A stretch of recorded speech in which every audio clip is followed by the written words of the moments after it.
Thank you, Lord, for our good connection, Father.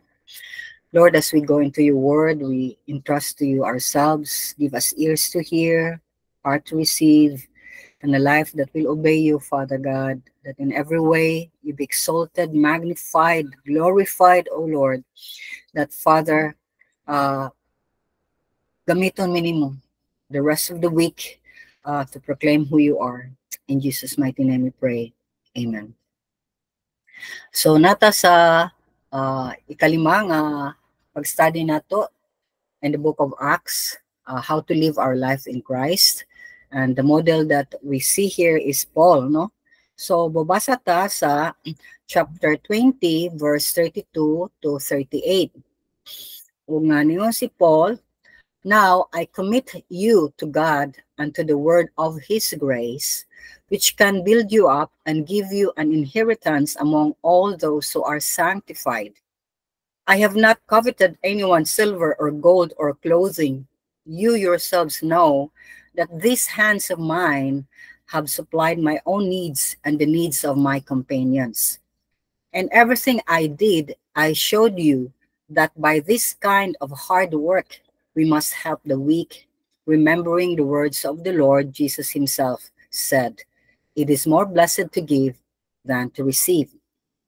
When Paul had finished uh, speaking, he knelt down with all of them and prayed. They all wept as they embraced him and kissed him. What grieved them most was his statement that they would never see his face again. Then they accompanied him to the ship. So atong tukion ang mga lessons that we have learned sa uh, part 1 to part 4, ug karon sa part 5, how to live our life. So God is reminding us na mo go out yun da sa atong comfort zone. Mo serve yun da despite the testing sa atong faith. We need to preach and teach everyone the gospel. We must live a life led by the Holy Spirit, and we must continuously expect persecution and hardship. And at the same time, we live aiming to finish the race and complete the task that God has given us. And we need to proclaim and live out the whole counsel of God. Di ta mo pick and choose which of the word of God na atong puyan, no? And at the same time, we keep watch ta sa atong self and those we disciple, and on guard ta of false teachers and their doctrine. So, idungag na to ang two more, which is two outlines or 2 points that we're going to talk today. How to live life in Christ is one, do not covet, but be generous, give constantly, and pray always. So point number 1, atong tan-aw dinhi, nga ningon si Paul, "I commit you to God and to the word of His grace, nga makabuild up nimo and makagive nimo inheritance among all those who are sanctified." Then isulti din siya nga, "Wa ko ni kavet og anyone silver." Sani, nawagtang na, tempa, sorry. "I've not covet anyone silver or gold or clothing." Kaya nakibaw mo nga, nitrabaho ko, no, para mo supply sa akong needs o sa needs sa akong mga kuyog. Yeah, in everything, akong ipakita ninyo, this is the kind of hard work we must do para makatabang ta sa mga weaker in faith, no, and poor also in faith. So remembering sa word of Jesus Christ, nga ningon siya, mas blessed ka kung ikaw ang nihatag kaysa ikaw ang na-receive. So, makita nato dinhi nga Paul, ang iyang commitment with regards sa iyang work o sa iyang life, iyang gi-commit ang iyang work to God, iyang gi-commit ang iyang life to God. And how? By knowing God's word. Now, why is this so? Because Paul Manggod knew na God can be trusted at all times, that God is faithful and changing, dili siya mag-usab-usab. So, how is it nga kibaw si Paul nga masaligan ang Ginoo? Because he walks with God. pirmi sila nagkuyog. Every day, di lang mukuyog si Paul sa Ginoo kung doon na siya work or na siya need. Every day, iyang gi-entrust, no, iyang gi-commit, iyang gitugyan ang iyang life sa Ginoo. So every day nga nagtugyan siya, nakakita siya pirmi sa mga work sa Ginoo, nga siya ni open og door, siya naghimog mga miracles, siya naghatag niya words to speak. So manang makita ni Paul nga, Lord, on my own, what jud go? Okay? So in short, a person who walks with God every day, every minute of the day, makaingon ka, this is a person nga dunay intimate relationship with God. Just like a woman who lives with her husband or the husband living with her wife, both of them, nga nasla intimacy, kanang close sila, magkasinabot sila, makaingon yun ang bana nga, I know my wife. Ug ang asawa sa mingon, I know my husband because I'm living with him. I know when he is out of the mood or good mood, etc., etc. So mga ng intimacy, actually it's taken from a relationship of a man and a woman in marriage. Mga nga, when the moment we give our life to Christ, we are married to Christ. So wala na nang iwanan, wala na ibuwagay. So knowing nga si Paul will not see these believers anymore, man makita na to sa verse 32. I hope you have your Bible and your ballpen and your notebook and make some, notes there. Iyang gi-commit ang mga leaders to God and to the word of His grace. So, mo ni ang reason na ang Ginoo or si Paul ingon siya nga, I'll commit you to God and to the word of His grace. Kay nga no, in verse 32, ningon siya, because God alone can build you up. Siya rin makapalig-on nimo. Nya, gawas ni ana, siya ang imong inheritance. So, tanaw na to ning word commit. Sa word nga commit, si buano is itugyan, no? Imo yung gisalig, gihatag. In another translation, ang word nga commit is command. Now, kaning word nga command in Greek is paratithemi. Paratithemi, meaning, gi-place sila alongside or gi-present sila ni Paul ngadto sa Ginoo. Or by implication, gi-deposit sila ngadto sa Ginoo as a trust or for protection. Ngayon siya, hatag tamo itugyan mo sa Ginoo because siya jud ang makatabang ninyo. Wa na biya niya ko dinhi. I'm not there to talk to you, to guide you, to pray for you, because Paul knew in his heart he will not be able to come back and he will be imprisoned in Jerusalem, which he did, no? Makita na to later on sa chapter. So, mo ni ang tao nga nagtan-aw siya sa mga disciples niya as God's people, God's disciples, dili iya. What niya kupting. That's the difference with cults or people or daghang mga churches karon nga moingon nga Christian sila, but ang pastor may nahimong center of attraction. Mao na siya ang center sa inaning morbag labi nag star-studded ng kaniyang pastor ko ani sa una mauna kanabi to nya ang mga tao nga nadin ha mga star-studded sa nadin si kuan artista si kuan katong grabe nga athlete katong naka-gold sa Olympics nadin ha. Dili na siya, and people flock to this kind of church. Dili na center, dili na sikat si Jesus Christ. Mga tao nga naadinha mo na sikat. Mo na nga, si Paul never point the people to himself, never attracted attention to himself. He always pushed them to Jesus Christ. And that's what we need to be doing when we tell people, look to Christ. Mo-point judan sa mga tao nga to ni Kristo. So, iyang gi-entrust nato sa Ginoo because as I've said, dili iyang mga tao ang kaning mga tawhana. Wala siya nakatag-iya silang kinabuhi. And any of them in spite sa hardship nga iyang gi-go through, no, kay grabe kaya nagian ani sa Ephesians o tanang mga churches nga iyang na-build, pirmi siya patyon, pirmi siya gukoron, no? But still he proclaimed without fear the gospel. Unya musibat lang siya after ni ana kung in danger na jud kay siya, just to tell those who wants to listen about Jesus Christ. Kay Paul understands that God alone can protect His people. Kibaw siya, Diba sa last time, ningon siya nga, I know that wolves will come in, ya kitkiton mo, but there are even false teachers that will also come in, unya musulti sa dagang mga sayop na ka, mukontradict sila sa akong gipanulti to draw men to themselves. Kaya ganahan man ang mga tao nga doon ay mga na followers sila. Okay, na mga followers. That's why bitaw ang mga churches karon is man-centered na kaayo ba? Nya ang that's the danger of pastoring, especially dako na kay imong church yun nindot na kay imong lugar, because it causes for a man to forget nga he's just the under shepherd and he's not Christ and he's not the shepherd. So and as for the needs, no, sa needs na ingon si Paul, mura isalig ta mo ngadto kay mo remind ko ninyo nga ang inyo sang needs ang ginura sa imo mo pahiluna niya na, siya rin sa imuhatag niya na, no matter how difficult the times will be. Kaya remember, especially when you are a believer, okay, niya, ang kadaghanan sa lugar is unbelievers, and when they know they are a believer, most likely di katagaan sa maayong posisyon or job, okay? But God says, ang imong earthly and spiritual possession or your inheritance is Christ.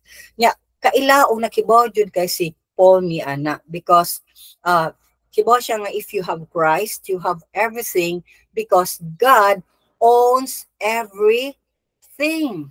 Okay? So, with that confidence, si Paul remind niya nga, remind ko ninyo ha, wa jud ko nagpa-burden ninyo, wa jud ko nagpabugat ninyo, wa jud ko nagset akong heart nga kani si kuan, ako jud ni siya amiguhong maayo, ako jud ni siyang disciple, ako jud ni siyang pirmi jud ni siya akong duulon pirmi kay mo ni sila ang dato kay ni, so daghan kani ihatag nako. Wa na si Paul, mo nang siya, have not coveted anyone's silver or gold. Yaningon siya nga, you know, when I'm with you, wa ko ma-expect sa inyong love offering, wa ko ma-expect sa iyong mga tithes. Nag-work ko for myself, sa akong needs, o sa mga needs sa akong mga kauban.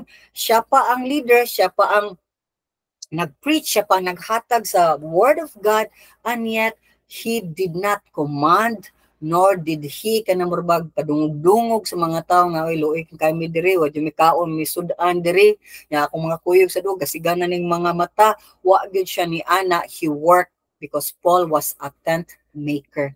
Mo na ang word na pirmi nga, ang ganing nga pastor na tent maker. Ang sabang tent maker, nag-preach siya at the same time na pa siya work. Nag-work siya para dili siya ma-burden, especially ang mga katawhan nga iyang gipang dala sa Ginoo are really poor people. So, mo na attitude ni Paul nga iyang gi-remind sa mga believers ngadto nga mo work jud ka hard. Okay, dili kay ingon nga, oh ako nagtudlo ninyo, ako ikuan ninyo, feed me, give me.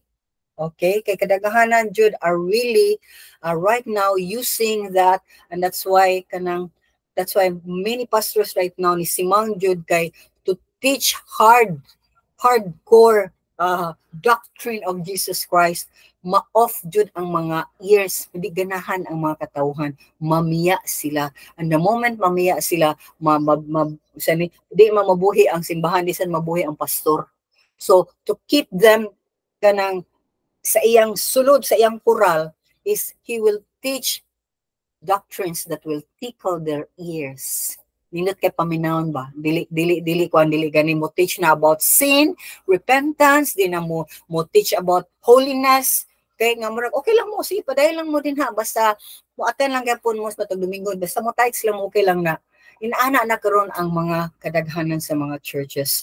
Anya nahimo siyang social club ang mga churches, because there's no more pounding about especially repentance, especially of kanabitang really talking about solid meat of the teaching of the Lord Jesus Christ. Just like if you crucify yourself, you die in your flesh, you die to yourself if you want to continue to believe in Jesus Christ. You know, things like that. Lisod kaayo itudlo kung ganahan ta nga dis lang mga wagtang.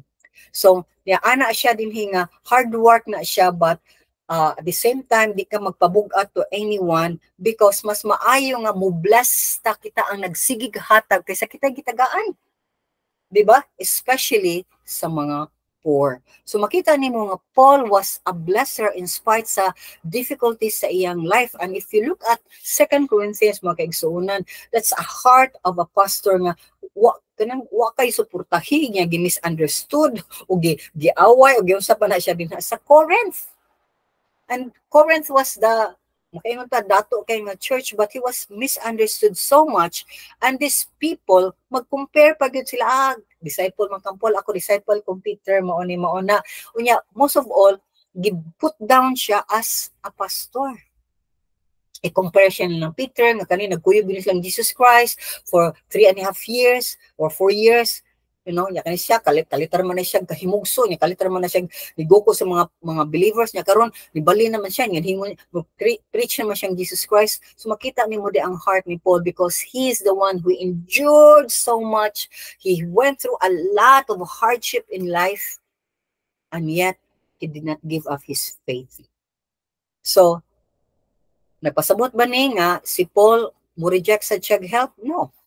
Actually, sa in the book of Philippians, si Paul din nagpasalamat sa mga Philippian church sa monetary financial gift nga iyang na-receive din nila. So, ningon siya sa Philippians chapter 4 verse 10 to 13. I will read. Ningon siya, I rejoice greatly in the Lord that at last you renewed your concern for me. Indeed, you were concerned but you had no opportunity to show it. Din siya nga, lipay kay ko nga murag inyong concern inyo na yung ipakitag maayo by giving me this financial help. Salamat ko, pero kibaw man ko nga concern mo, pero wala mo oportunidad nga muhatag ni ana. Yan, ingon siya din sa verse 11 para di siya misunderstood. I'm not saying this because I am in need, ha? I'm not saying this kay nangay pa kog more, or, you know, maura ni atong relationship, kung muhatag mo, then we are good, but if you're not giving me, then di ta maayo. Siya, no, I'm not saying this because I am in need.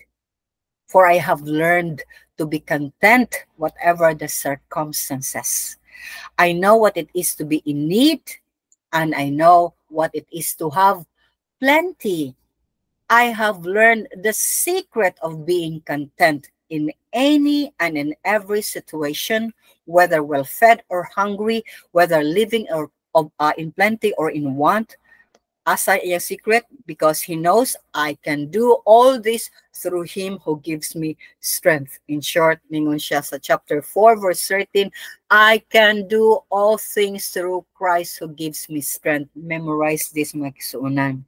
Kaya this is the kind of mind of a person who trusts in Jesus Christ alone. Secure siya in Christ Jesus. He sees nga ang Ginoo will give him or will not give him, depende sa training that he has to go through. Because if we don't have anything that we need in this life, it is because God is testing our faith if we will walk continuously with him. Kay daghan kay mga tao nga, uy, magpa-born again ko, magpa-Christian ko, kay murag kita man ko nga kani siya gibless siya may sa Ginoo nga na Christian siya, nya man na Christian siya, gitangtangan siya sa tanan. Daghan kayo nya mubalik sila silang old religion because ningon nga na pobre na may noong ko, yan na lisod man ang akong life nga na Christian ko, because God sees the intention of our hearts. Nganong niduol ta niya for wrong reason, then God will change the course of our life. At the same time, God will do that to really train us not to walk based on what we see. Managingon sa Bible sa Corinthians nga, we do not live by what we see, but we don't live by what we see, but by faith alone. Okay? So mo na nga, God will give him or whoever the person nga nag-go through difficulty, just like Paul, strength to endure nga wala gyud. So mo na mo testify ko nini because I'm not in this situation anymore, and it was long time ago when I was started as a pastor for many years. I started tawag ko sa Ginoo nya digay ko mo accept nga pastor ko pero kibaw kong padong jud ko din ha, so butang jud ko sa Ginoo nga magsige day jud ko kami siya adto ka pirmi mao na. So in that place naggahi ba jud kayo ang mga tao. So magayon kag more than 10 years, and I have children with me nga iya pa yung ipabutang sa akong balay, iya pa yung ipasagop. Ngayon ko, Lord, nga nimo ko pasagopon nga mismo ako gani wa magkakoy kaon. Because literally, wa. And the children that are with me, they understand that you're with me. So kung lugaw ta, lugaw lang kita. But wa mi utang sa among kurinti, wa mi utang sa balay, wa mi utang on anybody. Kuntinto ra jud mi nya maglakaw mi layo kay ito nga lugar, mo almost 10 kilometers. Musuod pa jud kag maayo, kinahanglan ka mo ride unta pero maglakaw mi, lapo kaayo, anay limpyo kay nagtili pag abot ngadto nakaboots na mi kuto sa tuhod kay ina nakalapok. Siya abot mi ngadto mahugas mi uli na sa padong na sad nakaboots na sad mi balik kay ina nakalapok. So these are things, but God enabled me and those who are with me, kami po nga kung di mo kalahutay pwede mo muli sa inyo nga unsa ray hatag sa Ginoo, kung lugaw ra ta kung kanon ra gyud ta usay pa wa ang nangalang ta, but wa may mga sakit, wa sad may mga utang. So manang about us today, asa ang atong security ug generous ba ta towards God's work and God's people? When God impress on us to give this and that, do we give? Mao maguna usay ka nang magunaw na ta nga ako ra ni adik ko kay nya mo reason out din ta nga di ko muhatag inana ba jud kadako kay mao ni mo na ako ra ni mag naluoy lang ko but Lord ko ano na mao ni mao na ana bitaw. So we reason out just like me this week. God was really testing me again nga murbag alaw whatever you receive murag nawagtang nya unsa naman ni sa sunod. Wag anak ka ba magkwenta mo saan naman ko ani sa sunod mahurot na ning tanan ana ba, but God says give this, give that ana. So don't worry about tomorrow. Ang wala pa mabot og uma, so ang imo karon is obey me today. Bisa pagpara hunahuna nimo wala nakapara ugma, what pa man niabot. So God will just supply it on that day. So mao na ang classes of faith that we need to walk with the Lord. So manang na-learn ta last week nga from God's word in 2 Corinthians 9:6 ningon siya nga whoever, remember this, ningon ang Ginoo or Paul was telling to the Corinthians, remember this, whoever sows sparingly will also reap sparingly, and whoever sows generously will also reap generously. So kung anita abli kay taggamot, okay, daghan tag madawat, di ba? Pero yung ka nga kung ni natukuptan mga hagbong ra man sa ning tanan. Yes, pero naman yun na ibilin ang Ginoo. Pero kung magdawat sa Ginoo nga ginanay na ka, usa pay hatag sa Ginoo, wa man kay madawat kaniya kaysa abli ang kamot. So man nga we need to just give where God wants us to go and give. Man nga point number 2 na to is pray. Okay? This is how we live. We not only give generously but to pray always. So pag human ni Paul og istorya, niluhod siya, no? Iyang siya mangampo ta. Let's pray together. Yan naghilakay sila, nag-embrace sila with one another. Kay they know nga as Paul said nga I will never see you again. Okay? So ilang gihatod si Paul to the ship. So makita nato din nga Paul knowing kay then ang Ginoo magud mohatag impressions to us in our next trip, in whatever we gonna do na moingon yun ang musulti ang Ginoo is a God that warns us. Okay, I want you to do this, I want you to do that, I want you to go there, but there'll be trouble and hardships on that padulngan nimo. So we must trust the Lord. Kay the fact nga ni who's this ni warn ang Ginoo, he wants us to be prepared. Just like we talk about the coming tribulation or the rapture and whatever will happen, we are talking about these things to prepare us, not to scare us. Because God has a solution for those who will trust in Him. So, mo nang gi-commit niya, He also committed them or gitugyan niya ang mga katawhan in prayer to God. Now, prayer is the least attended gathering among supposedly church or believers of Jesus Christ. When prayer is a free communication line to the Lord, this is a line that you don't have to buy, you don't have to depend on any signal, you don't have to buy internet connection, you don't have to buy any load. Free na nga communication with the Lord. Kay ang Ginoo or God is the owner of everything. He's the one who can supply all our needs and help us when we are in need. Kung kinahanglan tag something, ang Ginoo mo supply ni ana. Ya, funny kay ta. Connected kay ta sa atong cellphones all the time. Nga na lose na tag connection to the owner of our lives. When He, God, is the one nga nag-provide us with our cell phones, our load, our internet, to buy, money to buy, to connect with someone.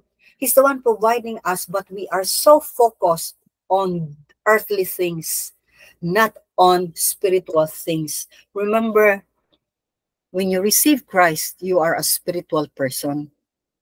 Ang imong spirituality must be seen every day, every minute of the day. Now, you are a person that is constantly connected with your God, not with the gadget, not with the money, not with anything here on life. So, God loves to hear our prayers. Kanahan ka siya maminaw ni anak. And prayer not only connects but binds us to God. No? And it binds us, gihigutana together with one another. Bisa pag unsa ta kalayo with each other, we are bound to because of the Spirit of Christ that is in us. That is why ang prayer should be a lifestyle sa usa ka believer of Jesus Christ. Kay prayer is our show of dependence sa Ginoo and gratitude towards God. That's why bitaw ka ng pagkahisigot ang problem ba? What is your attitude? My attitude is like this. Any problems nga na maistoryahan, etc. Mo iyon ko, let's pray for it.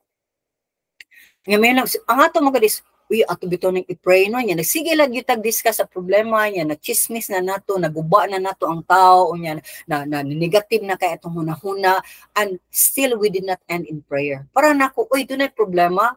Let's not talk about the details of that life of that person. Tag-on mo to siya, mauni man na. And I pray, ang problem is, hala, dakuan siya na get involved siya of a relationship with a married person or a marriage siya na get involved siya of another relationship. Let's not talk anymore nga nung nasud siya, etc. Let's immediately pray for that person. Believer siya or unbeliever, family member siya o dili, because the fact na niabot ni mo nga information, God wants you to intercede for that person. We are the intercessors, and God loves intercessors. Instead nga masigitag chismison nato, intercede ka. We groan before God that this person naguba ang life sa iyang mga family kay mauna niya nagdrugs na dahil siya, etc. Instead of talking about sa details of these things, stop immediately. Lord, I bring this concern to you. So kailan concernin ha? Because we need to build up each other. We need to be talking about the things that builds us up. Dili things that will destroy other people, even destroying ourselves. Kaya sige naman talk about negative things anang tawhana. And even our country, our barangay, our silingan, or whatever. Di ta mo lamas na mo go deeper pag yun ni ana. Instead, let's go higher and deeper in our love and walk with Christ, our connection with Christ, not here on earth. So prayer must be the beginning and end of every work and in every gathering of every believers. Mabitaw na akong giusab na karon ang kanang napatay a few minutes. Okay, nag-gather ta, wait, kumusta, etc., etc. Because if you have a great concern, then mo text ka, musulti ka, please pray for me. You don't have to give details lagi. There's just a family problem. That's all. Then we'll pray for you. There is a financial difficulty. We'll pray for you. There is a relationship concern. Okay? You want to define husband, children, whatever, silingan, or whatever. We'll pray for you. Because God knows we don't have to give God the details as well. Because God is God. He knows what will happen tomorrow, years from now sa atong kinabuhi. He knows that what God wants is our dependence. What God wants is our concern for fellow men. Na mo cry out yun ta. Hala, naay problema. Sige, let's pray for that. Nga to mag-good is mula, mas na problem. Nga no, dahil noon sa daay, nakuan daay mo na na, then wa na. Nag-chismis na ta. This is what we do when we pray. Praise God. Lord, we praise you. Bisag lisod kayo na disgrasya sila. Yan namatay yun ang mama kang papa ginawa. But we praise you. Kay ningon man ka to praise you. Then whatever sins, Lord, nga mong nabuhat karon to repent. Then ask God. Kung sa may imong i-ask sa Ginoo. So in ani ka short and pray, I ask you, O Lord, to please bring healing. I ask you, O God, nga Lord, imong pasabton silang sa batang usa-usay kagubot silang family o Ginoo. And Lord, ako mismo, I yield myself to you. I-yield na ko unsa may gusto nimong pabuhat pa nako, Lord. Okay, if this is somebody that you know and God wants you to go and may go and tell them about the gospel, go and tell them about the gospel. Di kay humana na, amen. Then ask the Lord, is there anything pa Lord you want me to do aside from praying for this concern nga niabot sa ako karon? So God says, visit or continue to pray. Yield.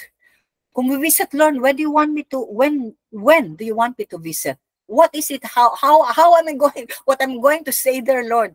Usa akong buhaton. Because you need to know the what, when, where, how, why. Pero kaning why magutuningan? Why me, Lord? Why me? Butan sa nasdaplin ang why. God is impressing on you. You are the person that need to go. Then go. So kaning praise God. Mo sa 1 Thessalonians 5:16 to 18.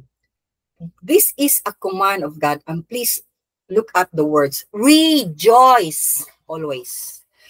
Pray continually. Give thanks in all circumstances, for this is God's will for you in Christ Jesus. This is what God wants us to have. Mo rejoice ta, in short, mo thank you ta, kay kung down kay ka di man ka-thank you. Mo pray ta continually, nya magpasalamat ka, malipayon ka. Why? Command ni sa Ginoo ang 3 things. Rejoice, pray, and give thanks. Memorize this o gi-practice daily. Ngano mo praise ta? Kay ang Ginoo wants us to always, kung mo rejoice ta, because God wants us always to have a healthy heart and a healthy mind. Kay the moment we suck in, we just take in the bad things, no? Then ang atong mind, matrouble na dahin ta. Hala, ang akong anak dahi ngadto wala dahi eskwela. Hala, ang akong bana nga maon na digin ani da siya. Hala, akong asawa. No, rejoice, Lord. Nay problem sa among family. Nay problem sa akong asawa, nay problem sa akong bana. Na may problem na ako, problem sa akong anak, nay problem sa among relationship sa mga relatives sa Ginoo. Lord, salamat ko ni ini nya di ko ganahan mawagtang akong joy. Because joy is always to set your heart and mind in Christ. That is joy. Jesus, others, you. Last na na. So iset nimo imong mind ag heart. Ayaw tuguti nga ang imong joy mawagtang. Because the moment mawagtang imong joy, going down yung imong health. Di ba, a person who does not rejoice, ang health niya, wag na. Gaga ng pirmi lang ga. Yung pirmi nag-uul. What can you do sa imong pagkaguol? Na ba? Wala. Ang ingon ang Ginoo na sa Matthew chapter 6, if I'm not mistaken. If you think about your problem, nasulbad ba? Wala. But if you give your problem to the Lord, masulbad na niya. Yeah, wait for it. Okay? So muna nga, rejoice. Choose to rejoice.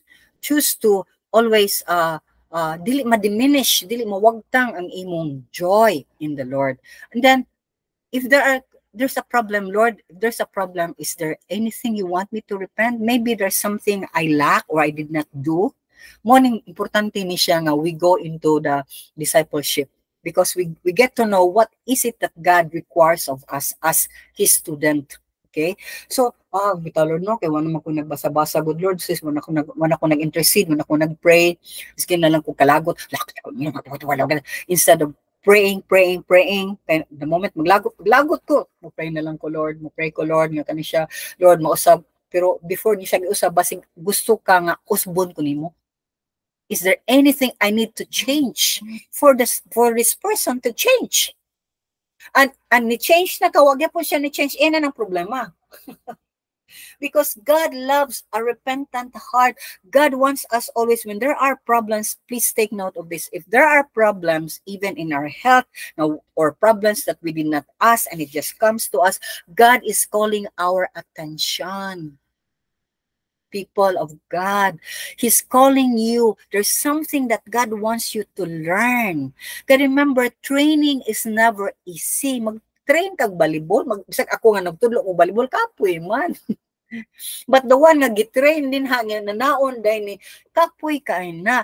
To change something, your old ways to a new one, it requires constant training nimo. Like, pirmi ka magbagulbol, ang Ginoo says, no, thank me instead of complaining, because God hates a complainer and a gambler. Kanang a grumbler, grumbler, sige bagutbot. Instead of bagutbot kaning ka nga, Lord, help me to thank you, help me to learn, to accept, o maon gyud ang situation karon as of now, but I trust you. Lord, help me to trust you. Nagsige kag pray para ikaw mismo, magsige kag sulti sa imong kagulingon, I trust you, Lord, I believe in you, you are God, and I'm not God. So the moment we constantly ask God's help, you are humbling yourself, and God will exalt you in His proper time. Okay? Manang murepenta if there's anything I have done wrong, Lord. Maybe nisulti sa kog something nga masang nasuko sadto siya. Okay, so manang acknowledgement of our sins is very important. Di kami nga, share man to na save. He was the one who did that to himself. I did not do anything wrong. No, there's something that we did wrong that contributed of that action or response. Okay? Never say what you kay part. Na-adjud tayo na hitabo. Bisan pag 98% iya, okay? Ang 2% or 1% na adjud ta ni anak. Because God loves a person that wants to confess their sins. And 1 John 1:9 says, if we confess our sins, confess yun na sa Ginoo. He, God, is faithful and just. O grabe. Kung sama niyang faithfulness o iyang justice, He forgives us our sins. And not only forgives, mingan siya, okay, I forgive you. He cleansed us. He cleansed our minds and our hearts from all wickedness, from all unrighteousness. Can you see that? 1 John 1:9, memorize na mo ng mga Lord. I know I'm a sinner, and sige kung ka-fail na ini, nibagot-bot ko una ko ni pray. Ni-grumble ko before I even praise you. Lord, change me on that direction. When I see something, makabuto na ko, maka-irk na ko, Lord, keep me cool and help me to pray immediately. Instead of looking at the situation and isko na dyan kang mayar, imo na dyan napadako, ug kitnsay alkansi ikaw. Ikaw naguba, because that's exactly what Satan wants, for us not to have the joy of Christ. Because to be in the presence of Christ is to have everlasting joy. And I did not get it for in a few years. God always reminds me, because I'm a person that gusto kay makabantay mga di mao niya, suko na yun. I'm a person that easily criticizes. And God said, stop criticizing. Keep them in prayer. Pray. Yeah, pray for yourself. Yeah, I find myself praying for myself because di pa man ko ka-pray sa situation, di ko ka-pray sa tao. Kaya galagot man ko. So I keep on praying, Lord, change me, help me. Inani lang dyan ko, Lord, masigil lang dyan ko kasukot. Where's the joy of Christ? Where is Christ in me? If they see me always angry, if they see me always complaining, if they see me always grumbling, where's the joy of Christ when we are supposed to have the joy of Christ? Diba? When we are already in Christ, there must be transformation. There must be change of our atong naong. What does it relay? So mao na nga, we need to confess mga igsuunan. God knows we are weak. That's why He is quick to forgive and cleanse us. We are prone to temptation to sin. That is why God admonished us in Matthew 26:41, watch and pray. Wanting you to watch and then chismis them, watch and then criticize them. God says, watch what's going on around you, what's going on in the world, and pray so that you will not fall into temptation. Kaya ang temptation nato is to criticize, ang temptation nato is to grumble, ang temptation nato is mauni-mauna. It's not always positive. It's not godly ang atong response to what we see and what we observe, and especially in what we receive. So God says, watch and pray, so you will not fall into temptation. For the spirit is willing, but the flesh is weak. Our flesh is weak. So in closing, friends, the world is decaying fast more than we know. In our country, there is relative peace, but around the globe, there is so much anarchy, led mostly by radical Muslim immigrants nga naa sila sa adapt sila sa UK, adapt sila sa Canada, adapt sila sa Europe, adapt sila sa Sweden, adapt sila din sa call this America, and then they want death to America. They want death to the people that adopted them. And many people are even believing in their lies, and they're adopting their kind as well sa ilang mga motto. Except for a very few, most world leaders, most are against Israel, who since 1948, be attacked by various groups funded by Iran and other countries for no good reason, simply because Jew lang sila, God's chosen people. Just like us, when we became born again, there's so much change in our lives. But how come our family hate us? How come they persecute nila? Okay, how come our friends, are so far from us when there's good things that God is doing in our lives? That's part of being a believer. Yeah, and makita sa nato ang morality of people ni devalue to the lowest good. Sa US, abortion clinics open for free, as I've said. Those who stand against abortion, ikaw, nga dagdakag placards, ikaw ang i-aresto, put in prison. Those who make comments, even in YouTube or whatever, even in your FB, you'll be in prison right now. Ang UK karon, even if you're saying anything against them or whatever they're doing, nga himo lang kag posting sa imong FB, careful ka, kay mugukod sila even if you're not from United Kingdom. And those who are killing babies, makita na to, they are free. So children have become the state property where parents deprive na sa ilang parental control sa ilang children. Kung a child feels na, ay, boy man ko, even if my body says I'm a girl, then immediately the school will go to the government, and the government will immediately put what the child wants. Ganahan siya na siya penis, na siya penis. Kung na siya vagina, na siya vagina. And then, ang parents walay cannot say anything. And then the child will just commit suicide. Ang institution of marriage lowered to the standard of man, not the standard of God. So, sa my standard of man, I can love whoever I want to love. I'm a woman, a girl, I can have a marriage with another girl. I'm a man, I can have a marriage with another man. And next time around, it will be lower to the standard of an animal. I love my dog, I'll be married to my dog, and I will have sex with my dog. And it is not very far. Okay? Bestiality. So the current Olympics, a show of Satan's display of his power. Nga siya na yun, katawa na yun, hak-hak na yun, si Satan karon. Grabe kanyang influence over people on global scale. Even sa current or previous bago lang Olympics, ang naitabo, we see that nga ang Last Supper was mocked. But nagsugod na ni in 2016 or even way before that, as si John Markel showed it to sa iyang program, no, na demonic rituals may gigamit sa opening permi sa Olympics, and it's a great mockery against God. Yeah, as the watchmen of our time, ningon sila dinhi, ang October massacre nga 1,200 or 1,200 civilians and 200 more adaki sa Hamas, ang kalibutan has gone down in spiral. More and more crazy things after October 7, and soon it will be 1 year.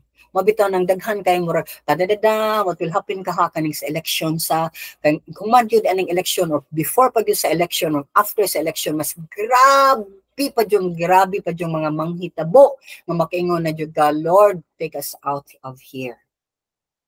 Kay nasayod ta nga people with supposedly sila ang mga bright, the smart, they are in that position and power.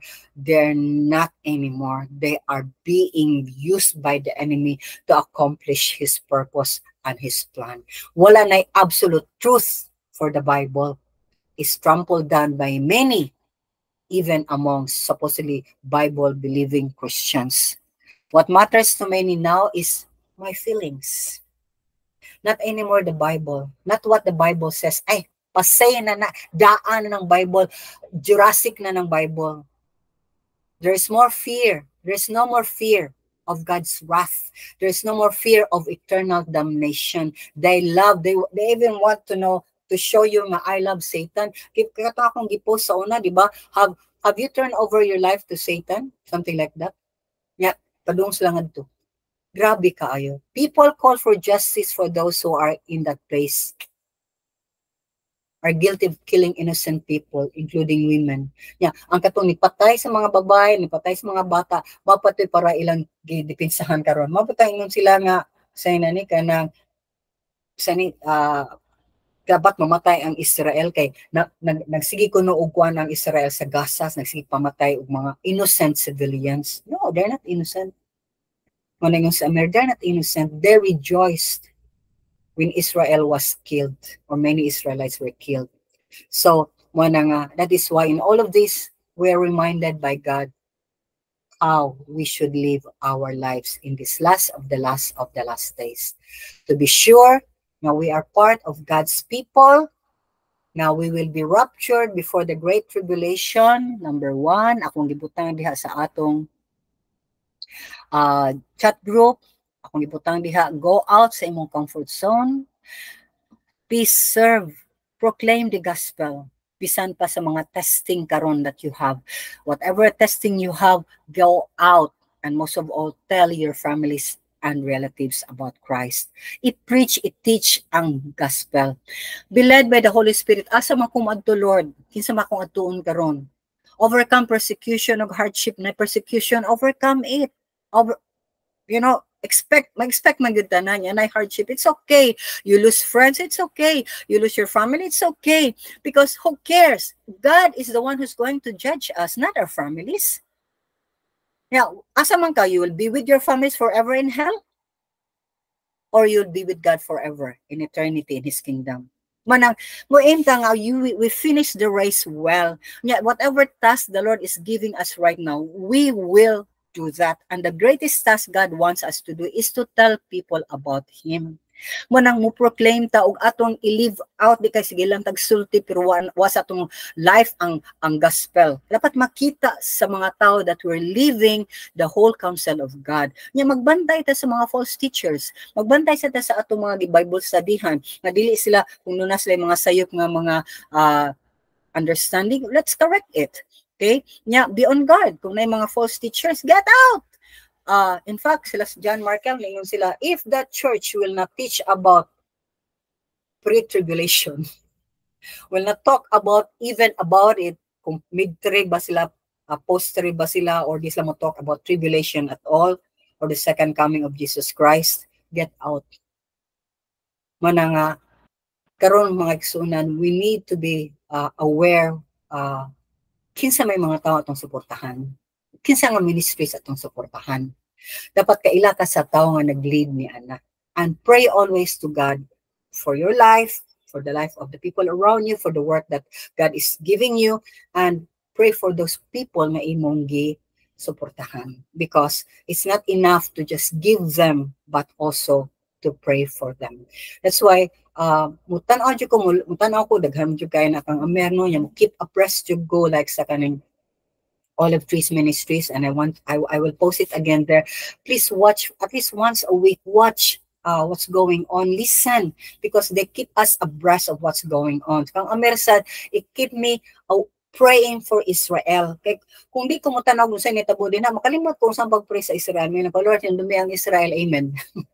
But every time nakakita ko sa iyang mga gipang post din na magiko Lord, ang mga IDF in town sa frontline, mga young kayo, nangamatay, etc. Lord, gibumbahan sila din ang ilang mga kuanday, Lord, mauni, etc. Or even the enemies of Israel, even the enemies of God's people, we pray for them.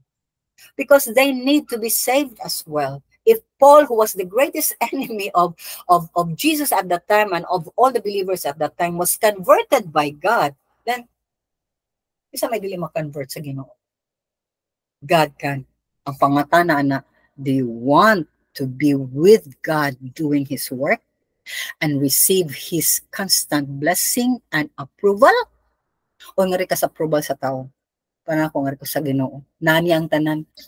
So, magkaunsa, I know I am safe, I know I am loved, and I know I am protected by God Almighty through His Son, Jesus Christ. So, asa man ka? Let's pray. Father, salamat mi sa imong pulong. Dalaygon ka, O Diyos, nga nagkanunay, naghatag ka na mo. Kaya kaning ang gugma na mo para ni mo, Lord, din sa nigi ka na mo, imo man eh. Gugma sa mga taong wakailan ni mo, gugma sa mga katawhan ni mo, imo sa ni. Nothing good comes from us. And that's why, Lord, whatever we have done or accomplished, whatever, Lord, we're going to do also, God, in the coming days, even the ability to pray and even to speak of your name, we know it's you. And we praise you and we thank you. Gamitan lang mi, Lord. Use us. Use me, dear Lord. Use me for your honor and for your glory.